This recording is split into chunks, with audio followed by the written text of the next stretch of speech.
kooxda ama xisbiyada madasha qaran sameeysta in ay ilaaliyaan shuruucda dalka iyaga oo ku fikiraya inaynan iyagu dhibaato aynan isu keenin maxaa yeelay colaad dalkaani nin guul uga keena waa la waayay dawlad kasta waxay leedahay 4 sano 4 sano waxaa laga rabaa inay dhamaysato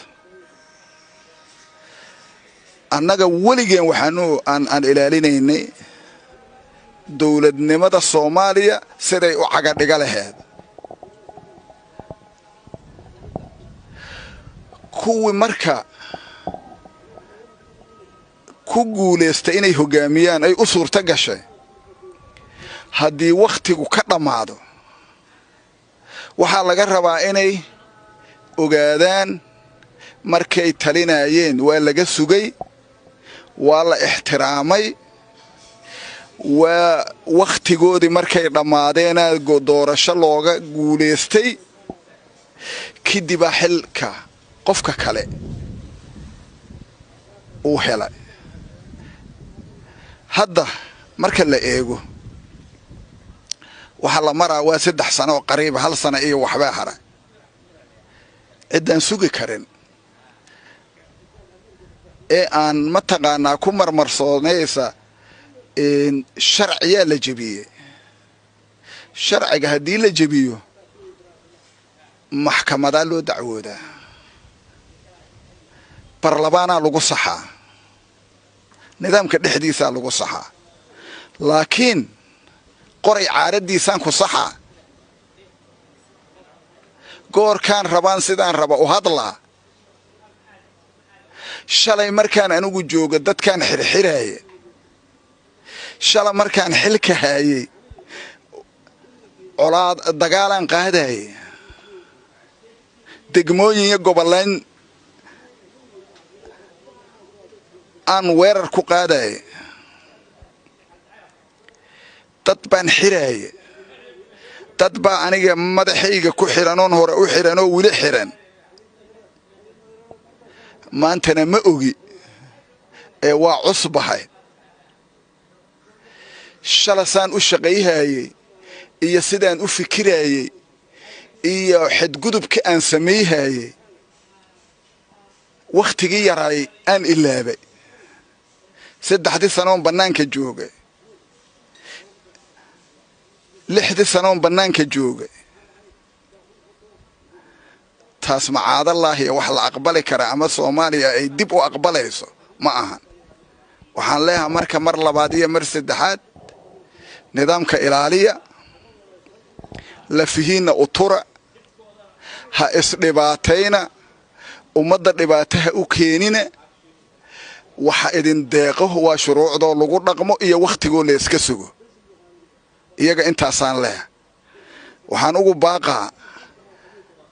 mar saddexaad guddiga doorashooyinka qaranka tilaabta ku haboon oo xisbiyada ka saaran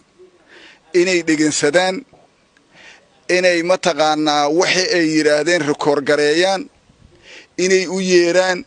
inay warqad u qoraan inay shuruucda la tiigsadaan iyagaan ugu baaqaya maxaa yeelay dalaalaco dawlad waa lagu naqaway waxaan rabaan sameeyaa qof dawlad ku naqaysa ma jirto qof kasta waa inuu sharcigu ka sareeyo waa inuu baqaa waa inuu la fihiisa ilaashada asaynadan ugu jirta waxaan shacabka Soomaaliyeed u sheegaa shalay iyo maanta iyo birito in la kala yaqaana loo baahan yahay shalay dagaaladii soo dhacay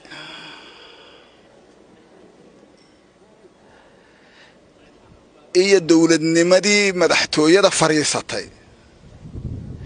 cid walba waa ogtaa waa la qaxa shala dagaalan ku guuleystay waxaas wax lagu faano ama meesha yaallo ma aha sibil warki Soomaaliya ka dhacay dhibaatooyinkii laga shaqeeyay problemkii ummadda Soomaaliyeed ay soo martay taariikh ahaanay u yaalaan inaan dib ugu naqdama rabaano meel lagu faanana meeshaas kuma taalo qofkii inuu ku faana raba haddayba jirto ninkii dadkii nidaamka dawliga ahay keenay oo madaxtooyada fariisiyay ayaa ugu ron iidaasina maanta ummadda Soomaaliyeed inay qoomamaysay leedahay wax ay ku faanto Ilaahay waa ka rajayeynaa laakiin hadday ugu roontaa meeshaan marayno inaan halkaas ka sii wadan nin walba oo sidii uu shalay u fikiraya maskaxdiisa ka saaro sidaasaa loo baahan yahay marka waxaan leeyahay shacabka Soomaaliyeed kuwa idinkugu baaqaya dagaal kuwa xurriyad dagaal ma leh xurriyad haddii xabad lagu helayo annaga mar hore ku bilawn waana lagu waayay xurriyadu waxay rabtaa adkaysi dabacsanaan akhlaaq wanaagsan dulqaad ay u baahan tahay ciidan waa ku stop garayha jid waa laga xiraa gacantaada kuma goosan kartid kumana aarsan kartid waa inaad u adkaysataa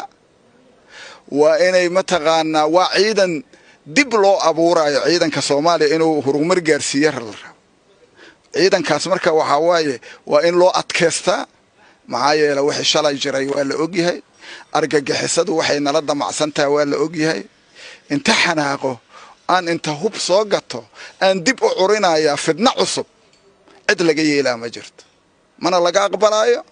Soomaaliyana dib u aqbalime shacabka Soomaaliyeedna waxaan ugu baaqayaa inay arrimahaas aan mar kale lagu dhakrin hora loogu baabi'iyay waa lagu nabad guuriyay waa lagu laayay kuwo magafaha u cararay iyo kuwo qaxooti naqday iyo kuwa mataqaanaa aad iyo aad dhibaato macluuleed ay ka soo gaartaa jira waxaa jira arday dagaal la geliyay waxaa jira maato la barakiciyay wax walba waa la soo maraa maanta waxaa loo baahan yahay in laga faa'iideysto horumarka jira waqtiga doorashooyinkana waa inuu waqtigiisa ahaado cid haba yaraatee taas la weydiiyaa ma leh doorashadu waa ifaysa waa muuqataa xukuumadda hadda jirta waxay u gudbisa baarlamaanka gacanta ku haya xogeeyaha baarlamaanku wuxuu noo sheegay gudoomiyaha baarlamaanka la shaqeeya oo xafiiska guddoonka la shaqeeya bishan 12 kalfadhigan hadda lagu jiro in sharciga doorashooyinka oo banaanka ay soo saarayaan ay sharciyeynayaan kadibna madaxweynuhu uu saxiixi doono sida awgeed marka in annagana loo kaga warramo oo waxaanan ogeynaan ognahalna la yiraahdo idoo institutionskii xilka hayay ay hadlaayaan in dad kale oo nidaamkii aan ku dhex jirin ama aan mataqaanaa aan hadda hawshii aan u idmanayn inay noo warramaan macaadallaah iyo waa ka weynaa shacabka Soomaaliyeedna waa ka weeya sida darteed waxaan leeyahay cagta dhulka hala dhigo hala sugo doorashada soo socota ciidii tartan rabta welcome waa qasab waa hele doorkii hore waa la tartamay kii ka horeeyay waa la tartamay haddana waa la tartamaa waxaan leeyahay markaan warkayga ku soo gabagabeeyaa shacabka Soomaaliyeedow nin Soomaalidu waxay ku maahmaahdaa ninku dilay harku ma jiido shacabka Soomaaliyeed ninkii u galaday iyo ninkii dhib u geystay way la socdaan marka yaan mar kaleetood dagaal iyo colaad wuxuu leeyahay waa aragteene iyo mala awaal la soo minguuriye waa aragteene gacmaha isqabsada nidaamka dimuqraadiga u hoggaansama qof iyo codkiis u diyaar garooba iskana ilaaliya in mar kale laydin dhakro oo dan gaara laydinku gaaro oo laydinka faa'iideysto oo dhiiggiinna wax lagu raadsado iska ilaaliyaan leeyahay meel kastoo aad joogtiin aad iyo aad u mahadsantiin.